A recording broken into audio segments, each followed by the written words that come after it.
Hello my dear gardeners, look at this. The first time here, this is my very own garden nook in my garage, which I was busy organizing for the last several days.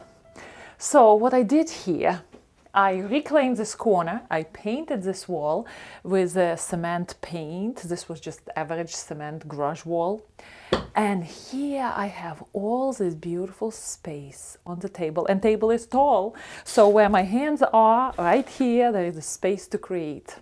And you know what, people who create and have this open, empty space in front of them, they can understand. It's like a big exhale. And you have all this space to take care after little details when you want the full concentration on what you're doing right now. So this is a new development in the Carmody's household. Part of the garage is going to be, I guess, my garden space, where I can do all sorts of things. And right now, we have holly at the backyard, the male holly. All my neighbors have female hollies, so they have berries, I don't. And I wanted to call my neighbor to ask if I can cut several of the branches of her female holly, but she wasn't home, so whatever. I can decorate with my male holly branches too. So today I'm going to show you around, will tell you about the future plans, and while I will be doing it, I will be decorating my very unusual looking basket, which was given to me last year by my friend. And you know what, when I look at this basket, I always wonder what type of stem was it. You see how it is twisted all over? Maybe it was climbing a hydrangea. I don't know, looks kind of sinister, you know, a little bit. So let me give you the tour of what's going on here. This table was made for me by my father, who came from Ukraine several years ago. So what I like about this table is that it's made of wood and it's high, it's fairly high, so I don't need to bend. I'm pretty tall, so the average height table would be probably too low for me and I would need to bend. But I can see myself bending here and doing all sorts of things. But still, when I stand, it's kind of nice and comfortable to work with my hands. So I really wanted this table to have this big space, since all my crafts were done in the house at the kitchen table. And you know, the busy household where a kitchen has to be used for cooking, I can't just leave this in the middle of the project and then go to cook, and then after cooking I can come back and do it all over again. Here I can do that. I can play with my green hollies, and then I can go prepare dinner for my family and then come back and everything is here as it is. I love it. So here near this table we have this bench. I painted it in gray. I didn't want any other color. I didn't want a bright color. So here I can keep stuff here, you know. So here at the back, you know what, that awkward looking string thing, I actually dry my hydrangeas there. It was the old window frame which I painted too. So what I did, I just circled it with average string, and how I dry flowers on it, I just stick it in, you see, and they will stay because there are two layers of strings there. So that's what I did there with my hydrangeas. And by the way, somebody of you were asking me, how do I dry my hydrangeas because yours hydrangeas are wilting in the house? Well, I don't think there is a lot of trick to it. What I do, I just collect my hydrangeas when they are not, you know, getting darker. Some of them darkened already. So the trick is to collect while they're nice and white. And I'm usually running late because I want to enjoy that white color so much in the garden. I don't want to cut it away. You cut it, you bring it into the house, you don't put it in the water, you just put it into the vase, or you hang it upside down and let your hydrangea dry, you know, like this. But this hydrangea was sitting and drying like this in the vase, and you know what? It's okay. It didn't get, ooh, I'm making a big mess here. It didn't get a lot of droopy stems.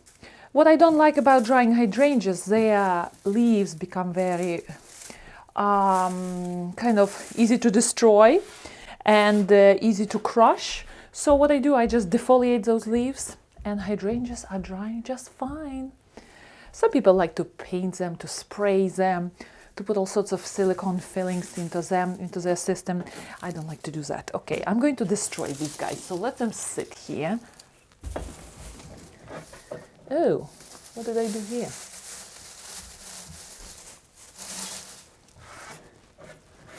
Oh gosh. Okay. And then, you know what this is? Those are twigs which I'm using in the garden to support my plants, and I collect them usually in the fall when we have to trim our maple trees in the front.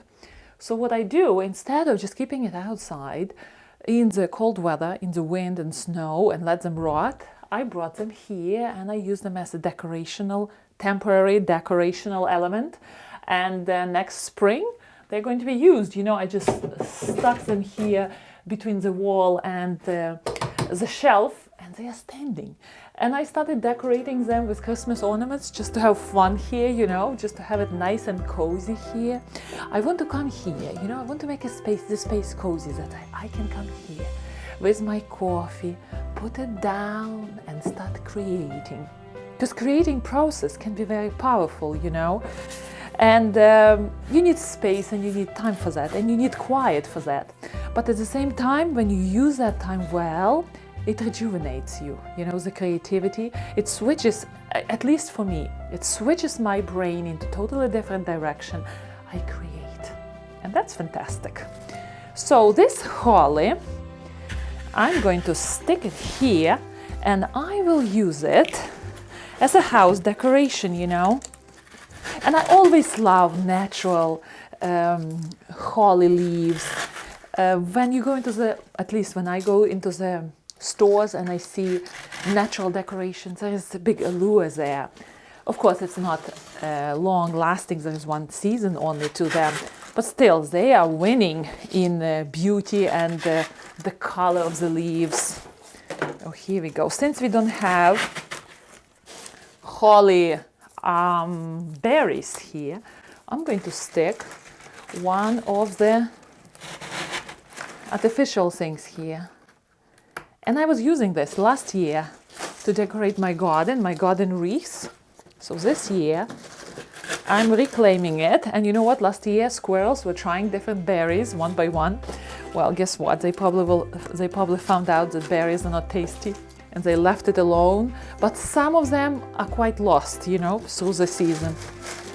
Let me see.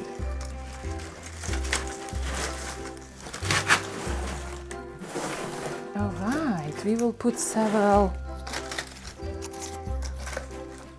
Don't you love Christmas season? I love it. All the happy music, good family time, you know. Look at this. You put it in the house and you feel festive right away. The only thing I don't know what to do with this wood. This table is made out of wooden planks, and they're kind of, you know, not stained, not painted.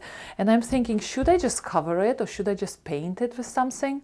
Because inevitably this wood will get stained. It is stained already here and there, and I don't want to turn it into this unsightly looking surface. What do you say? And if painted, in what colors then? Or maybe I can cover it with some sort of protective cover. I'm sure there are people who know what to do with this wood, so let me know.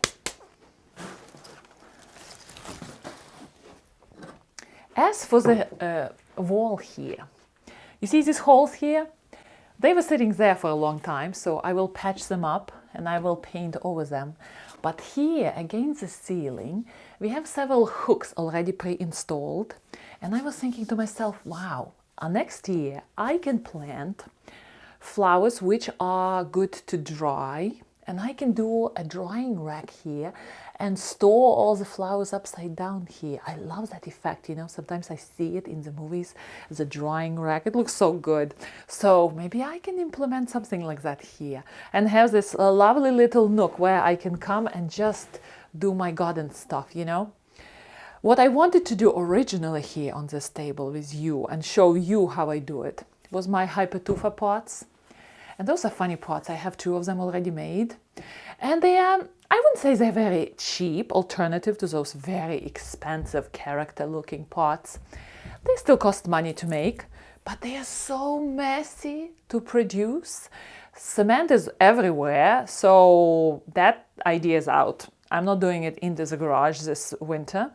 I probably will be doing it next spring, where I can be on the grass with some sort of protective cover, and I'm in the middle of the lawn, not even at our back porch, because my last hypertufa I did at the back porch, and I had to scrape cement bits here and there, which were stuck to the bricks, you know. Oh, look at this. Christmas cheer. Lovely. So, my dear gardeners, I am going to put finishing touches here. By the way, look at my dairy crate here. It says Fairfield, Connecticut 63. I suspect that it was done in 1963, 60 years ago. And that's how it's vintage crate. That's how they transported milk jugs. So it's going to sit here very well and be happy here decorating my, my garden nook here. And this is my sage, which I'm going to throw near the fire. And I like the sage scent in the house. There's no meaning to it. Some people do some meanings to these sticks. With me, it's just a beautiful smell of sage, you know, that homey, nice smell of the fireplace with a little bit of aroma in it.